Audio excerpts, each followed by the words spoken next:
Madame, Monsieur, bonsoir et merci d'être en direct sur Télé Africa dans le cadre de votre émission consacrée à l'actualité liée à l'élection présidentielle dont le vote aura lieu le 27 août prochain.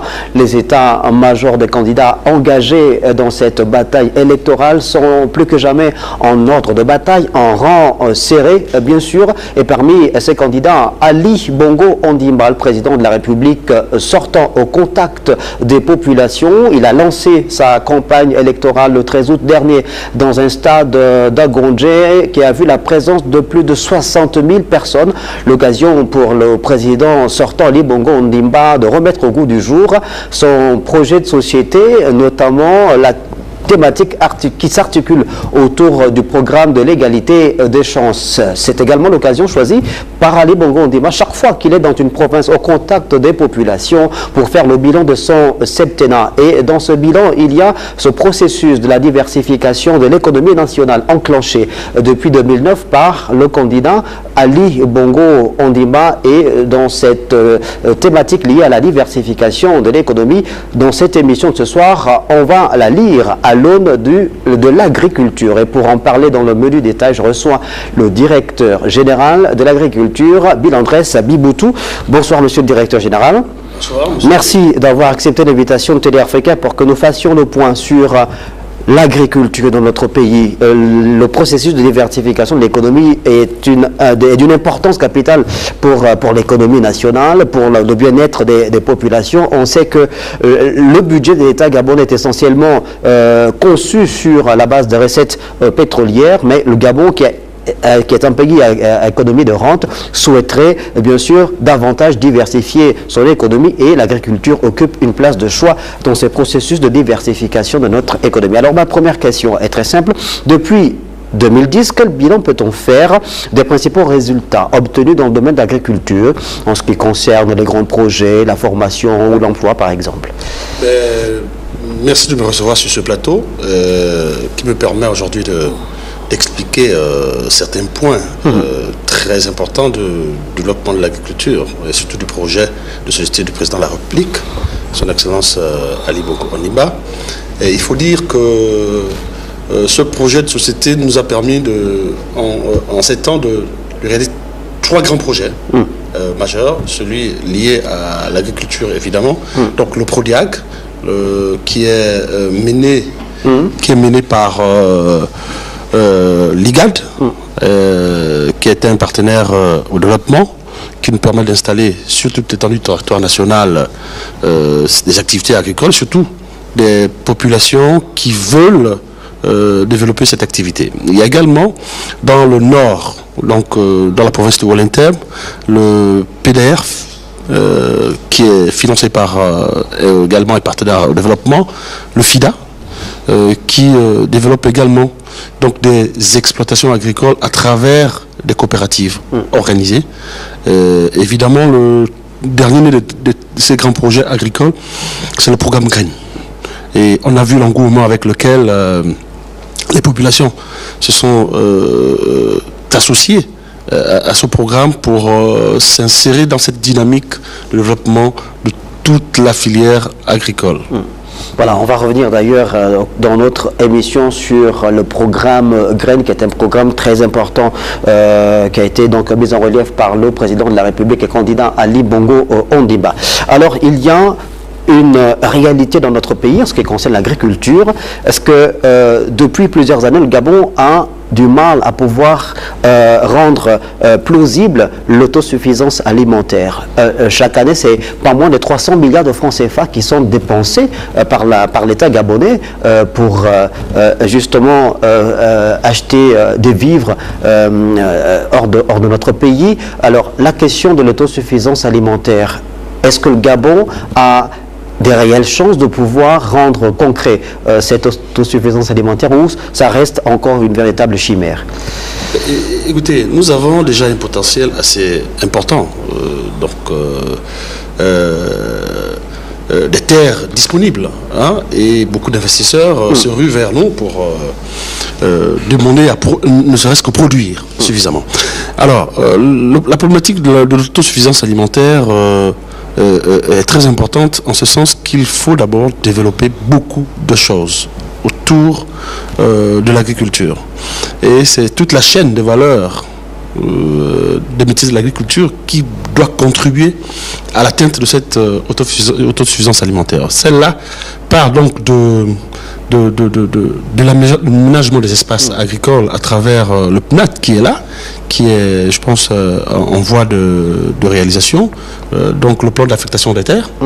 Il y a également la problématique des semences qu'il faut développer à travers les instituts de recherche comme l'ORIAM, l'IRAF, l'INSAB.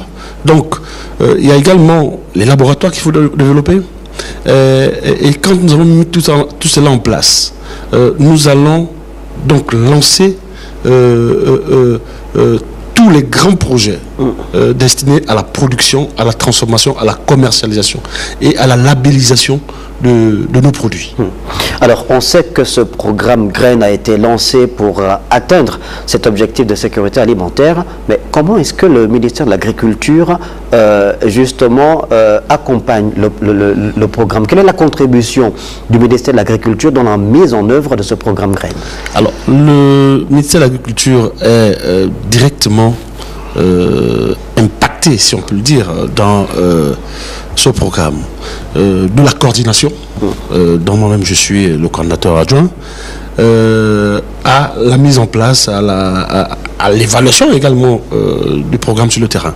Donc nous avons des services déconcentrés qui sont là, qui accompagnent sur le terrain la Sotrader dans la mise en œuvre de ce programme.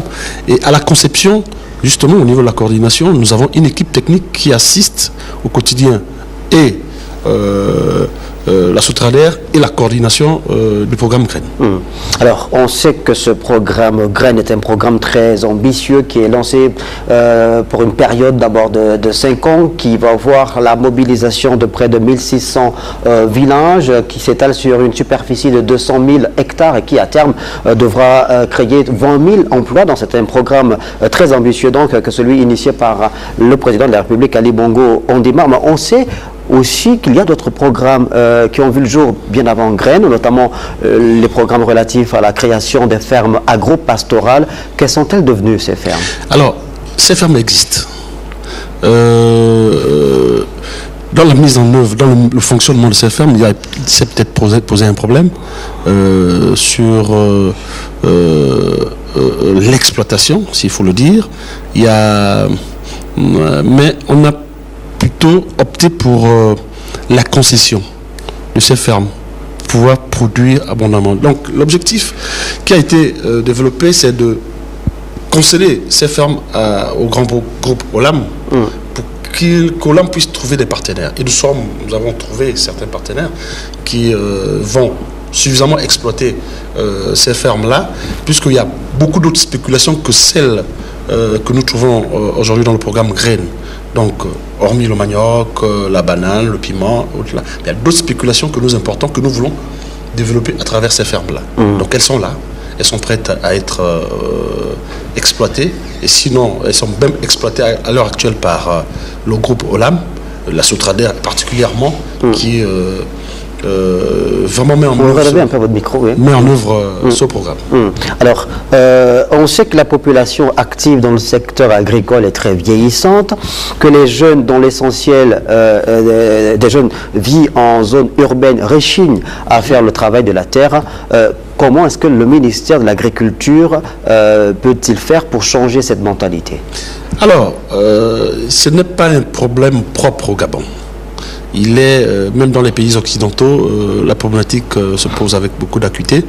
Mais au niveau du Gabon, il va falloir redéfinir des stratégies, et particulièrement sur le visuel des centres de formation d'abord. Qu'il faut faire. Les infrastructures de formation qu'il faut revoir, les programmes de formation qu'il faut revoir, l'intéressement des jeunes à travers l'installation des diplômés des écoles que nous avons, donc l'ENDER, l'INSAB, et donc la mise en place, l'exploitation de ces jeunes à travers des projets porteurs, quitte à leur donner des fermes qu'ils pourraient exploiter en leur assignant des objectifs bien précis.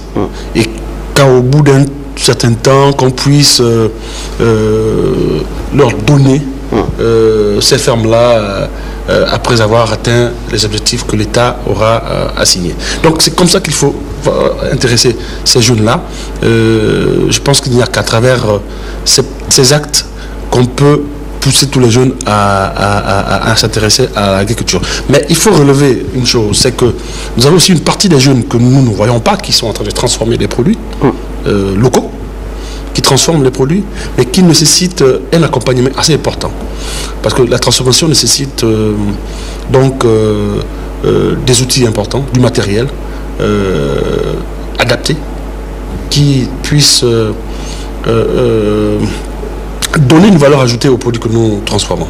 Donc avec des étiquetages, des emballages, et évidemment avec les organismes qui nous accompagnent, il y a une labellisation qui peut se faire sur la qualité des produits qui peuvent être vendus à l'extérieur. Alors, la formation au métier de l'agriculture est fondamentale pour développer ce secteur.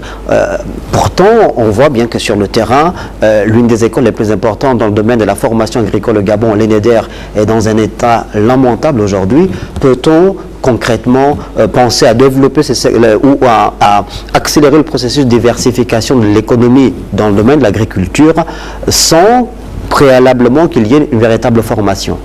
Alors, lors du dernier conseil des ministres la semaine dernière, je pense qu'il y a des initiatives qui ont été prises par le gouvernement afin de relancer cette école. Donc, c'est des financements que le gouvernement est en train de chercher et que le gouvernement a trouvé pour relancer cette école que j'ai gérée pendant 4 ans, il faut le dire, que nous avons essayé de relancer, mais avec la crise que nous avons vécue, que nous vivons ces derniers temps, il s'est posé un problème de financement pour relancer cette école. Mais avec ce qui va se passer, je pense que ce sera une meilleure manière de susciter l'intérêt des jeunes à travers les formations, au lieu de qui vont accompagner les formations qui se font via le programme Graines. Il y a des spéculations qui vont être développées pour mieux relancer les choses, et à travers cela nous allons peut-être compléter ce qui va se faire dans les fermes agro-pastorales. Voilà. Donc la formation elle est là, donc il y a des politiques qui sont mises en place. Il y a la direction générale de la formation et de l'enseignement agricole qui est en train de développer ces programmes pour justement relancer la formation agricole au niveau national. Alors, on sait que ce processus de diversification de l'économie nationale dans le domaine de l'agriculture a déjà vu le jour. Le président de la République, Ali Bongo Ondimba, est candidat à l'élection présidentielle du 27 août prochain, a lancé au mois de juillet dernier la production du palmier à huile dans la ville de Mouila, au sud du Gabon.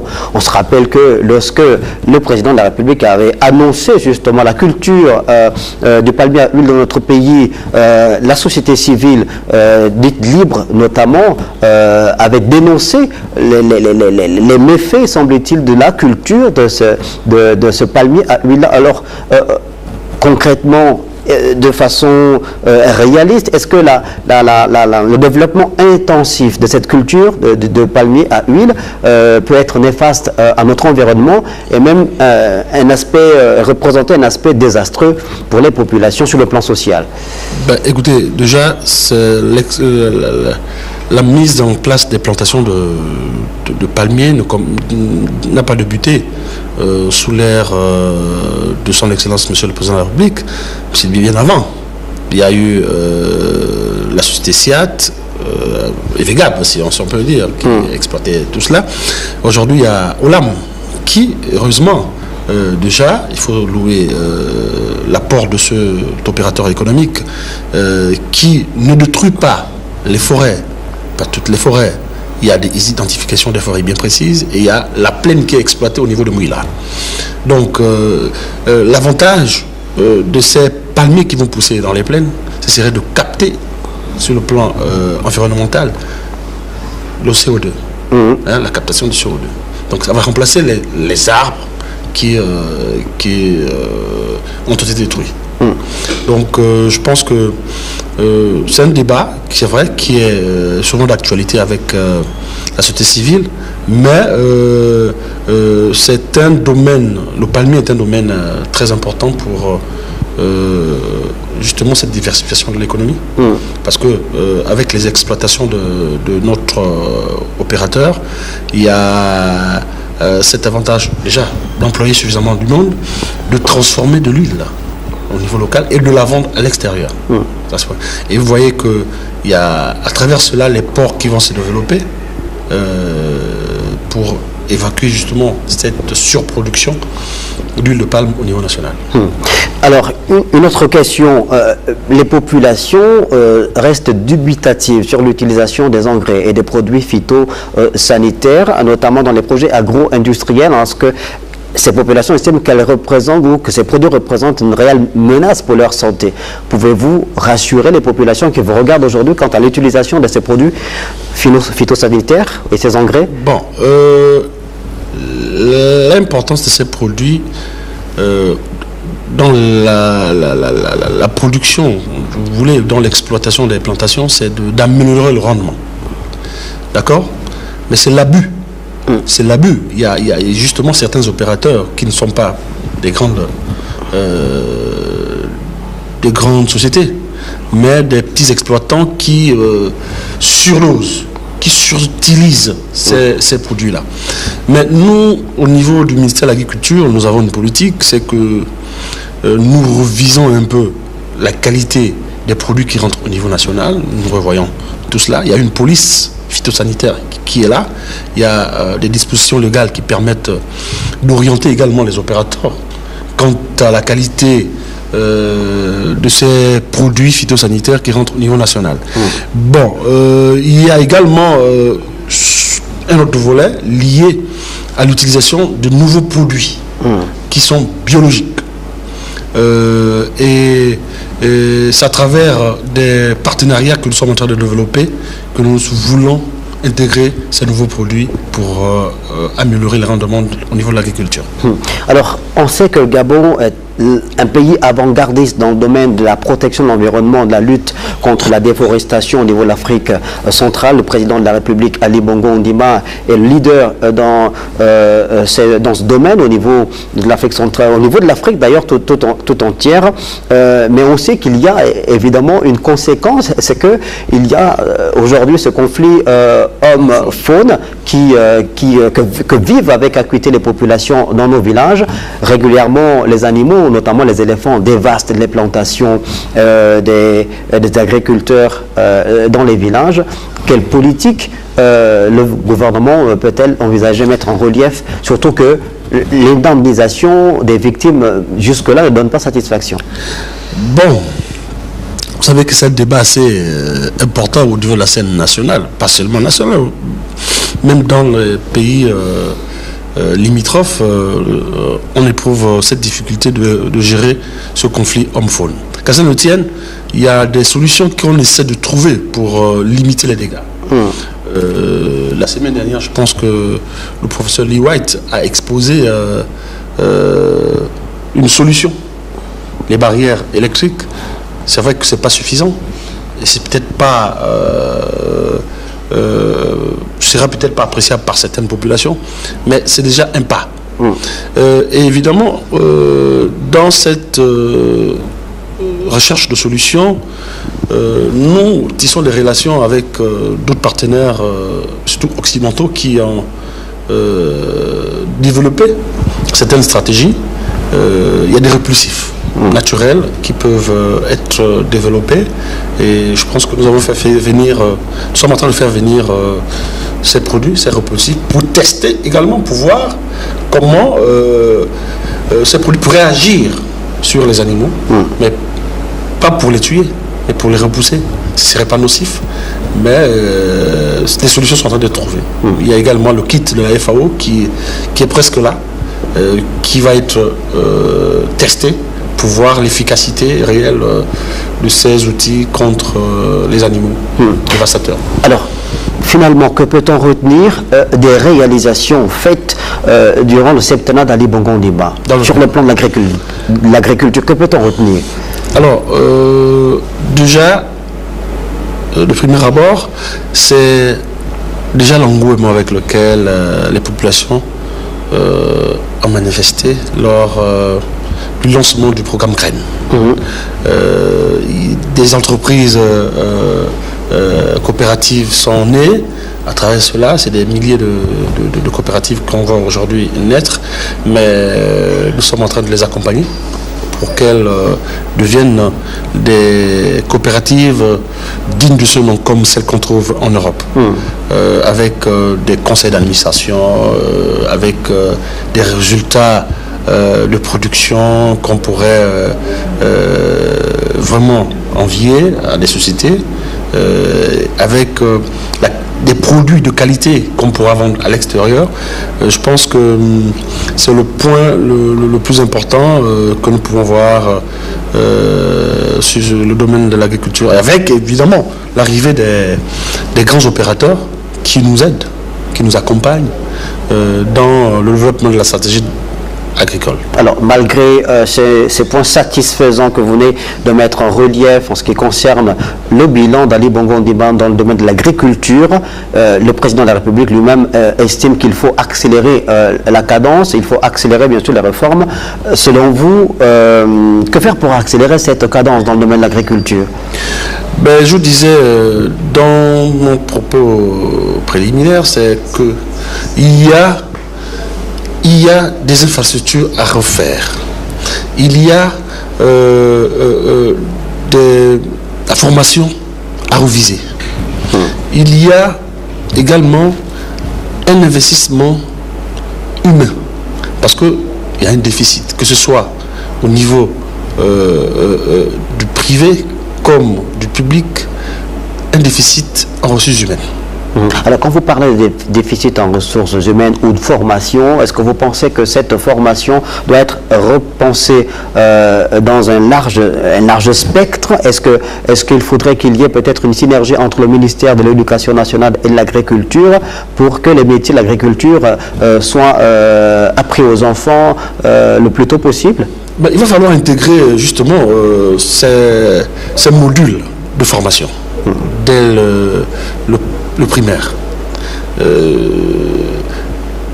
surtout sur le plan pratique, pas sur le plan théorique, parce que c'est compliqué sur le plan théorique avec beaucoup de choses à faire intégrer aux enfants. Mais il va falloir adapter cette formation à partir du primaire et évoluer progressivement. Et au niveau de l'université, changer carrément de paradigme, ne pas être généraliste, ne plus être généraliste comme avant, mais développer des modules spécifiques à chaque spéculation. Mais comment arriver justement, on a un peu abordé la question tout à l'heure sur cette volonté de faire changer de paradigme, arriver à faire changer de mentalité aux populations. On a vu que les pays industrialisés aujourd'hui, les pays développés que sont la France, les États-Unis, l'Allemagne, l'Angleterre notamment, sont également des grands pays agricoles. Comment arriver à faire comprendre aux jeunes Gabonais, à la jeune Gabonaise, qu'elle peut se réaliser socialement en s'investissant dans ce domaine-là?